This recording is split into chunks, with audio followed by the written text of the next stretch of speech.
Sensin beni perişan eden, sensin beni derbeder eden. Sen beni perişan eden, sensin beni derbeder eden. Ah keşkem, ah keşkem.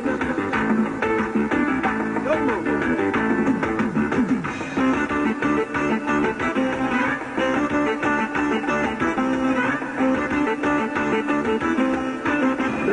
Taşlara attın, düz yolumu yokuş ettin, sen beni perişan ettin. Sensin beni derbeder eden, sensin beni perişan eden.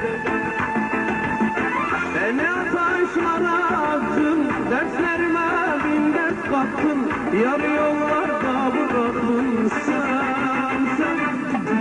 Sensin beni perişan eden, sensin beni derbeder eden.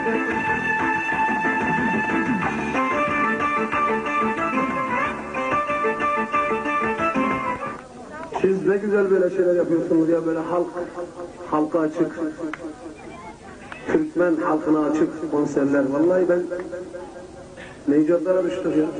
Bu Türkiye'yi nerede yaptın biliyor musun? Bu Türkiye'yi. Bundan 4 sene önce Yunanistan'da yaptım. Ne diyorsun? Evet. Çok sağ olun İbrahim Tatlıses'e. Hormatly illetler. Yine bizim şu tribunamızda Türkiye'den gelip en güzel aydınlıkta